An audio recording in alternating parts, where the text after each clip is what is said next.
dear friends, the guy from VAR here to briefly make an announcement. The second album of my solo music project is out now, Prinan Kaparin Uruval, Under the Black Moon. You can check it on Bandcamp if you would like to buy the digital copy of the album and or of each song and previous works. You can also listen to VAR on Spotify, iTunes, Apple Music, Amazon, YouTube Music, Deezer, Tidal, so on and so forth, and over 20 streaming music platforms. The new album will also soon be available at VAR's own YouTube channel and Instagram. I do hope you have fun, I do hope you enjoy it. There's links below if you want to check this project of mine. And if you would be so kind, of course, please, I would very much like to have your feedback, your opinion on this project. I am having loads of fun doing it. It's now the only thing I would like to do with my life. Well, thank you in advance. Thank you for your support, friendship and love. We shall meet between worlds. See you soon. Hello, my dear friends. How's it going? I hope I find you all in good health and safe and sound. I'm Mario Theriger, and today I'm here to talk about the Druid Goddess, the great Druidess divine of the Iberian Peninsula. Of course, it's not like we actually know for sure if she was indeed a goddess connected to Druids somehow, or in this case of the Iberian Peninsula, linked to a pre-Roman priestly class akin to the role of the Druids in Gaulish society. But there's an interesting connection here which I would definitely like to express in this video. Aside from the little we truly know about this goddess, nowadays among neo-Druids, especially of the Iberian Peninsula, and in neo-pagan movements of the Iberian Peninsula, there's been lately a curious focus on this goddess, precisely in terms of neo-Druidry. The goddess I'm talking about is Drusuna, which, if anyone has looked into this goddess before, she's often assumed to be a Celto-Lusitanian goddess. Although I do understand this easy association, it may be a little bit harder to actually determine the cultures and ethnic groups that venerated this goddess and gave offerings to her. No doubt the Celtic influence on the Iberian Peninsula and the cultural influences of the peoples of the Iberian Peninsula on the Celts was extremely important and quite noticeable. And there's a long debate and still somewhat a lack of agreement and not a definitive answer for the Celts and Celto-Iberians in the extreme west of Europe. However, when it comes to the Lusitanians, we have similar problems. We have no idea how large the Lusitanian territory was before Roman colonization in the Iron Age. We find several evidences of the Lusitanian culture throughout the west of the Iberian Peninsula, the extreme west, and the clear evidences which shows the syncretism between Lusitanians and other cultures and ethnic groups of the pre-Roman indigenous peoples of the Iberian Peninsula. However, with Romanization, the Lusitanian territory was confined to a very specific and well-demarcated Roman province called Lusitanian, called as such by the Romans, which clearly did not take into consideration the actual territories of the Lusitanians and other groups. Much like any colonizer, the whole process of geographical arrangement of colonized territory doesn't take into consideration the several cultures and ethnic groups of the land, and there's usually only a focus on the groups with whom the colonizer can make better deals and alliances with in order to subjugate people and fomenting internal conflicts. So, within the Roman province of Lusitania, it wasn't just Lusitanians living in there, but also several other groups that were subjugated to Roman rule and confined to the new province.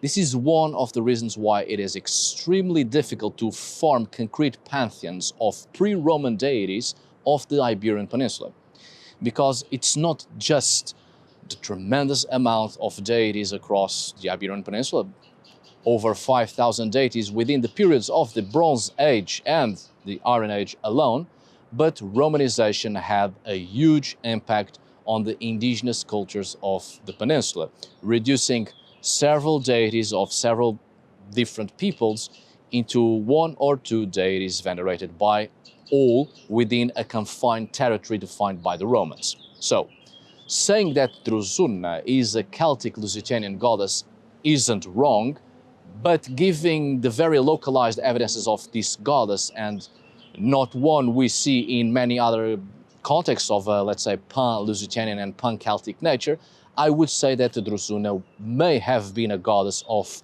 some other indigenous group. You see, the evidences we have for Drusuna are indeed more or less found still within the Lusitanian territory when it became a Roman province. We have evidences that the pre-Roman territory of the Lusitanians was much more on the extreme west of the Iberian Peninsula, more centralized, which would comprise nowadays the great majority of central and north-southern Portugal. With Romanization, however, there seems to have been a reduction of the Lusitanian territory on several areas, but an expansion on others, especially to the east. The evidences of Drusuna are found in Omillos, in the municipality of San Esteban de Gormaz, in nowadays Spain. Good gods, I need to practice my Spanish more often. I know, I almost had a stroke back there. Anyway, my point here is that the evidences for Drusuna are found too far, even for the Roman province of Lusitania, in a peripheral area where many different territories would come together and on an especially hard area to administrate under Roman rule, to the point that several groups were completely ignored and divided throughout the very few provinces the Romans have created. It's much like as an example, the European colonization of Africa, making a few territories, ignoring the thousands of ethnic groups and cultures with their own territories, putting them all together, and it's an internal conflict to this day. So it's hard to really determine if Drusuna was a Lusitanian goddess or a Celto-Lusitanian goddess indeed, or at the very least, or a Celto-Iberian goddess, or just a goddess of some other groups, ending up being assimilated by the several different groups within the Roman provinces and by the Romans themselves. Just wanted to get this out of my chest because, well, details matter. Well, the goddess Drusuna, that's what we are here for, is often called the goddess of Druidic wisdom, whose teachings, according to legend, transmitted hidden knowledge to the ancient Lusitanian sages through an old oak tree, which is why the name is justifiable. She is the Druid Goddess or of Druidic wisdom due to her association with the oak, quite possibly precisely through the Indo-European radical that we see in her name, which comprises her theonym, hence being understood as the patroness of the Druids. So we then see in her name the theonym Drusuna, which comes from the Indo-European drutus, radical duru, dru, meaning oak. I've already talked about the Druids on a previous video, and well, indeed, I suggest you watch it, if you haven't already, of course, to be a little bit more acquainted with the knowledge we truly know about the Druids, who they were and what they were not, as well as the fantasies around them. The only thing we know through this goddess name is indeed that she is associated with the oak tree. This does not mean in actuality that she might have been connected to the Druids, not only because Druids were a priestly class of ancient Gaul, but also because we have absolutely no idea about the terms the Druids themselves called themselves and the terms of similar priestly class of several pre-Roman societies of Western Europe. There's no telling if Drusuna was a goddess associated with some priestly class akin to the Druids, but for ancient Iberian Peninsula, of whom we know they have existed, right? We just don't know their names and terms. The association here is with the oak tree, quite possibly indicating that she was a goddess of oak forests or of the oak itself, the spirit of the oak, and or that she was the goddess associated with oak groves in which rituals were performed, and she presided over them or over the space as the guardian of the oak. As said here before on other videos, the little we truly know about the actual Druids is concerning the Druids of ancient Gaul. And every other context outside this was simply the term applied to other realities and other groups of people. Most of the evidences, in fact, deal with non-pagan societies and groups. Between the Iron Age and the 20th century, several groups have claimed to be Druids or to have had their own Druids. The great majority were not polytheistic pagans, but Christians for whom the term Druid meant philosopher and one who holds tradition as a pillar of society. The term Druid comes from Latin druide, from Gaulish Druids, which in turn comes from Proto-Indo-European doru, tree, or dru, solid, firm, hard, and veid, to see, to have knowledge, which forms the Proto-Celtic term Druids, literally oak knower. It is this radical we find in the name of Drusuna, which is why we know she was possibly associated with the oak, perhaps originally as the spirit of the oak tree. But indeed, I would not be so quick to dismiss her association with wisdom, especially in relation to the oak tree as an important tree associated with knowledge and ancestral wisdom in several pre-Roman cultures. What I am reluctant to accept is her association specifically with the Druids solely due to the semi-etymological root. It's impossible to know if she was indeed associated with a specific priestly class and what was their name, because the term Druid was specifically applied by the Romans to a priestly class in Gaulish society alone. So the likely scenario is that the Drusuna is associated with the oak and its wisdom as a sacred tree of ancestral wisdom, and quite possibly, due to several evidences of other deities across the Western European Iron Age, a goddess associated with sacred groves, particularly of oaks. But I do see why it is easy to associate her with the Druids because of the etymological root here spoken before. And there's a legend in Portugal, or of a myth actually, that Drusuna would be a goddess who spoke to the Lusitanian sages through an old oak tree and told them everything they knew.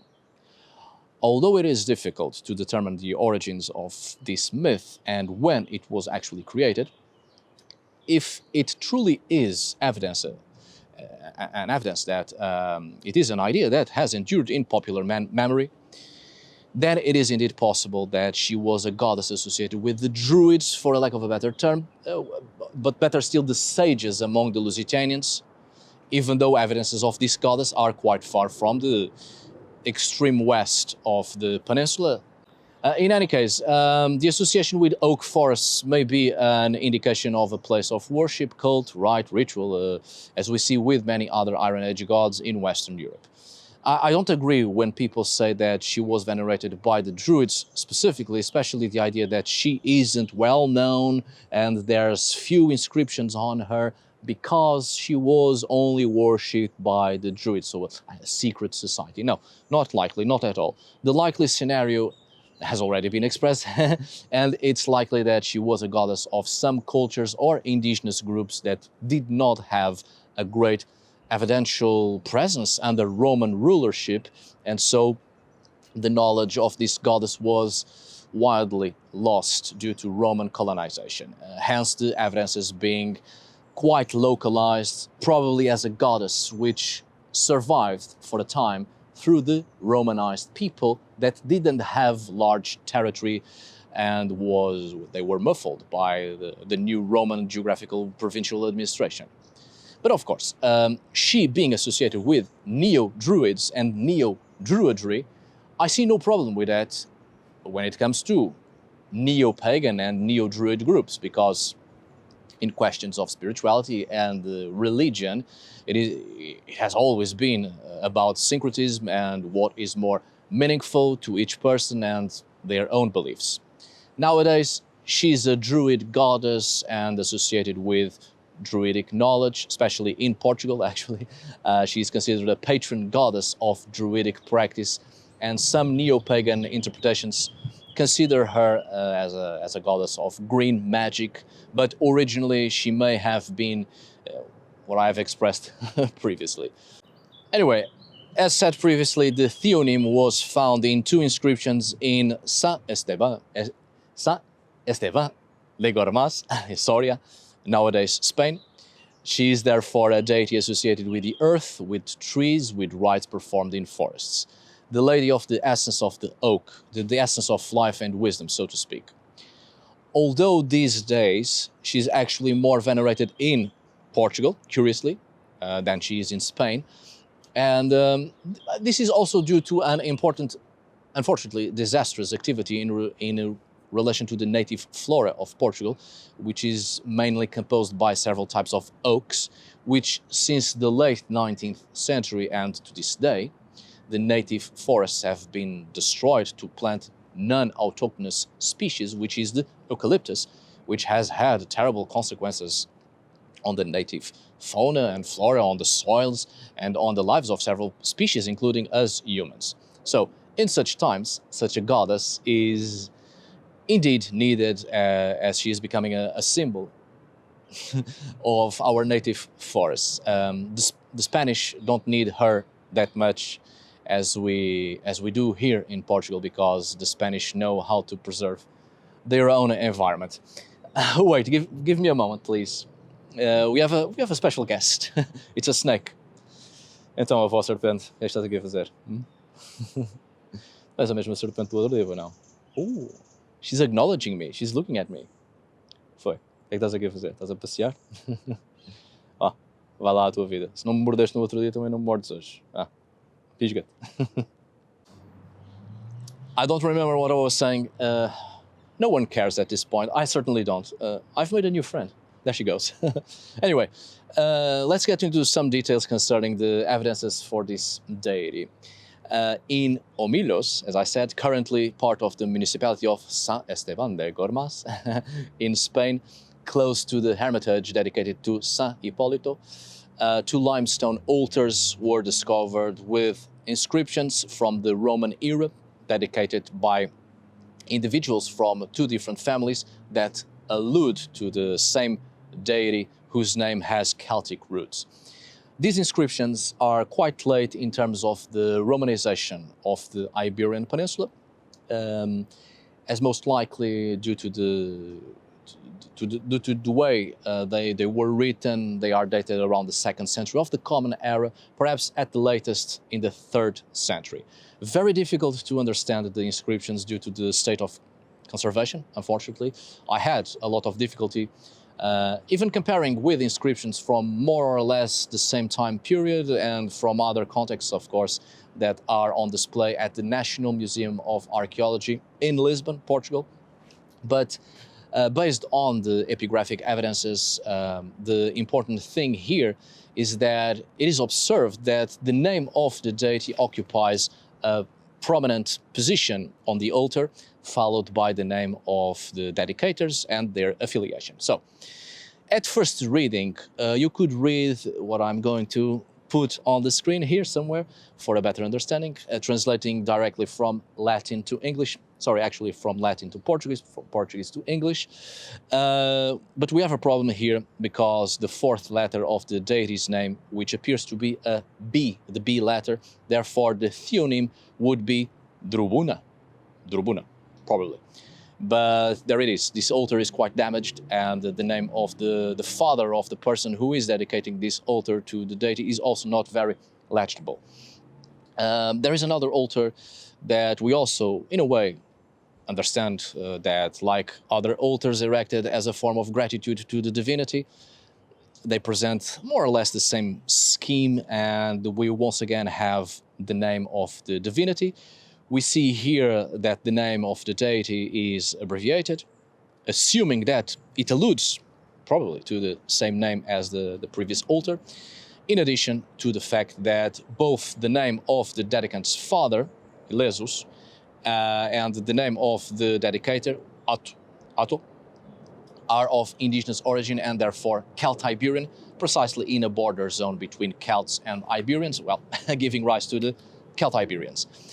We are faced with indigenous Romanized peoples adopting these Roman customs and the language of the colonizer, but continuing to provide an ex voto, therefore an act of dedication, offering to their native divinity, their native goddess.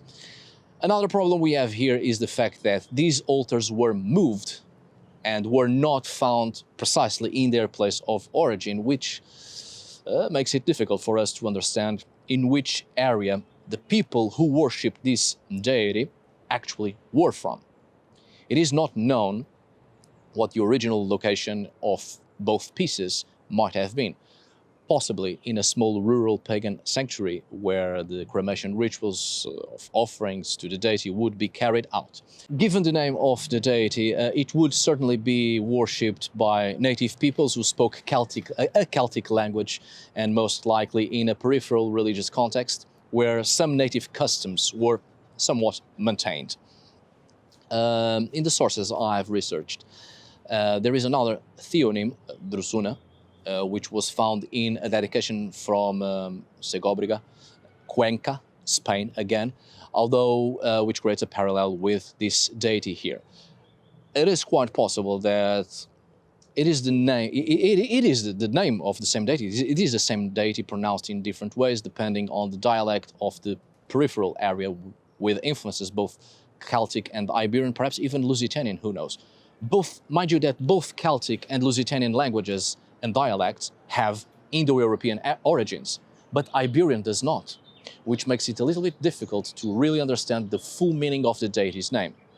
Perhaps the best hypothesis, I leave it in the open, to understand the rest of this goddess name would be to look at the Basque Iberian or Vasconic script of the Iron Age, which may give us an indication of a deity related to the sun and lighting or illumination, together with the root of Celtic origin that indicates its connection with the oak. But I am just speculating in relation to its connection with the sun and lighting or illumination. Although I know a little bit of Basque, just a little bit, the Basque language, there is a barrier here between Basque and what we know about the Vasconic Iberian language of the Iron Age. Be that as it may, there is also a strong possibility that this deity is not actually from this location where it is more or less estimated where these altars would originally be, as many shepherds and even traders, travelers, and people with other activities that took them to walk long distances. At certain points, certain areas, they ordered these altars to be erected as an appreciation and thanks to the deities. So we can be facing a deity of a people from the Iberian Peninsula indeed, and the people who erected these altars did so in places far from their settlements. It happens sometimes. In the area where these inscriptions were found, they are not far from commercial routes, older than the Roman presence, and they are not far from the Douro River, one of the largest rivers in the Iberian Peninsula that crosses Spain and Portugal, and where we see many traces of several deities related to water and the river itself. Now, what is quite interesting about these altars is precisely the fact that they suggest once again that many of the beliefs that were alive at the time when Roman civilization appeared in the Iberian Peninsula do not seem to disappear completely, but rather are reinterpreted and adapted through a long process promoting the creation of a new religious reality that would not be entirely Roman, but would not be entirely indigenous of the Iberian Peninsula either, but a syncretism between both realities. Taking into account the location and the peripheral area, the limit zone between peoples and within a Celto-Iberian context, these are contexts whose families were strongly united by ancestral ties and linked to a territorial area where social and political development did not reach excessively high levels due to being remote and difficult to access. In this way, private or family religions must have been the dominant reality of these people, that is, at a local level and based on kinship relationships with a protective deity, which allowed these deities survival with Romanization and beyond late antiquity, since such a deity would not have a strong impact or cause danger to the promotion of the imperial cult, unlike other deities. The curious thing here is that the most powerful and worshipped deities of the Iberian Peninsula during the Iron Age ended up being adopted by the Romans, which in a way it helps to better understand these deities if we can uncover the Roman influences and see beyond that and understand the origins. And at the same time, it caused these deities to continue to be worshipped for a long time and in a certain way living to this day, mostly as Christian saints, although many of them under other names, of course. In the case of Drusuna, it seems to be more of a case of the divinity of a settlement or of a people or of a family, of a more restricted context, right? And as such, already not having a great religious impact at the time, it did not present a threat to the imperial cult imposed by the Romans, and for this reason, it remained with little prominence, which is another reason why it is unlikely that it was a deity of an indigenous priestly class, and more likely an ancestral deity of certain families in some settlements with less economic, political, and territorial impact. But this continuation of certain deities and even customs is curious. In a way, this explains why several centuries after the conquest of the Iberian Peninsula by Rome, we continue to find names of places, people, families, deities, and cults typical of the Iron Age. Although perhaps what varied most was the ritual itself, right? Since with Romanization it is introduced the custom of dedicating altars and fulfilling promises in honor of the gods, in addition to, iconographically speaking, of course, reflecting old beliefs that until then and until quite recently were characterized by the absence of temples. It's actually curious, I think it's curious, that we see the same pattern with what was thought about Iron Age Scandinavia. This idea of an absence of temples and structures dedicated to the religious reality, when in fact it's not true at all. Iron Age Scandinavians had temples before the introduction of churches, just as the same way pre-Roman cultures of the Iberian Peninsula had their own temples as well and other places of ritual before the Romans. I mean, it took the Romans more than 200 years to conquer the whole of Iberian Peninsula. Can you imagine that?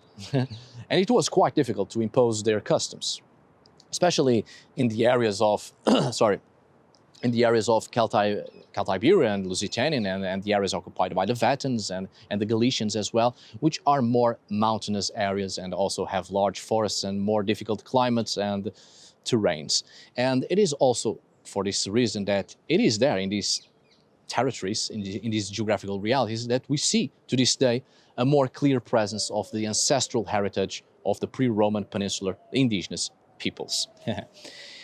It was only in the 5th century, in a period of the fall of the empire, and precisely at that time of religious transition to Christianity, that we see a more pronounced action against the indigenous beliefs of the Iberian Peninsula.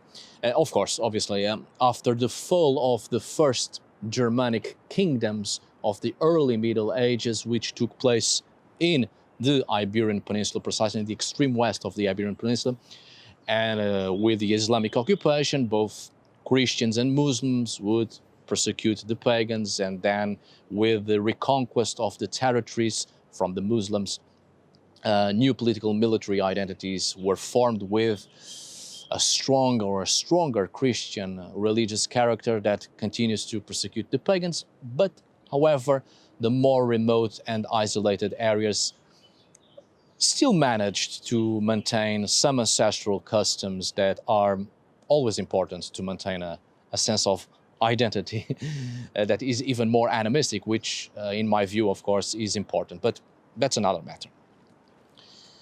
But then, maintaining the line of thought that was previously expressed here, I do not believe there was a Druidic priesthood in the Iberian Peninsula in the sense of literally being a religious group from ancient Gaul, but there certainly were other groups of this kind in the pre-Roman Iberian Peninsula, and in a certain way, these types of collective beliefs were kept alive. It is unlikely that Drusuna was a deity related to specifically to a religious group similar to that of the Druids, but rather a deity of a group or a territory with several settlements, and would then be the deity among many others, but more linked to the spirit of the oak and forested areas with a sacred character. Don't get me wrong, please, as there are indeed evidences of a priesthood quite identical to that of the Druids, but in the Iberian Peninsula. It just doesn't seem to me that Drusuna was specifically or especially a deity linked to a priestly class based on the evidences we have so far. But, however, nowadays people in their personal and collective spiritual experiences with deities do whatever they want, and if a specific deity is kept alive and worshipped, certainly, like any other entity, it always goes through evolutionary processes according to the environment in which it is inserted. So, if neo-pagans and neo-druids of the Iberian Peninsula want to see Drusuna as the patroness of Druidry in the Iberian Peninsula, sorry, who am I to judge? I don't even have to give an opinion or my opinion on that. I'm here today in this video only to speak in historical terms and the evidences we have concerning this goddess. However, it must be considered that the etymological association of druid and oak may be wrong, relating drui with sui, which means wise, su, good, or dru, strong, along with the verbal root wait, right, to know, as was said previously. So in this case, the Druids could have been something like the very prudent or the very wise, and not the man of the oak, as Pliny pointed out, and as was said in the video I've made previously about the Druids. In this case, Drusuna would be a goddess of wisdom, of knowledge, probably linked to light, the awakening of knowledge, which already makes more sense when it comes to the legends related to Drusuna as one who transmits knowledge. That's it. Therefore, in conclusion, the root of the theonym Drusuna or Drubuna, in a first more superficial approach, could very well refer to the oak or the holm oak, in turn related to the other meanings of this same root, such as powerful or robust. But unfortunately, we are moving into purely speculative territory. It could have been a deity also linked to death and the waters, which would not be strange for peninsular contexts of the Iron Age. But these are speculations that, although plausible, there is little concrete evidence. But it was one of the deities that survived Romanization, and it is good to see that today, in a certain way, it is still alive among us. Whatever the origin of its essence, it seems to me that it really was a deity, or is a deity, linked to the deep knowledge that comes from the natural world, to the mysteries of life, certainly to knowledge, as my research into this divinity is precisely making me pass on knowledge to all of you, and we can exchange knowledge here in turn. My dear friends, well, it's over. I do hope you have enjoyed this video, may it be useful to you, and who knows, yet another deity to include in your life and to have spiritual experiences with. Thank you so much for watching, see you on the next video, and as always, thank you for today. Obrigado por hoje. And gracias por hoy. Why not? Until we meet again, my dear friends.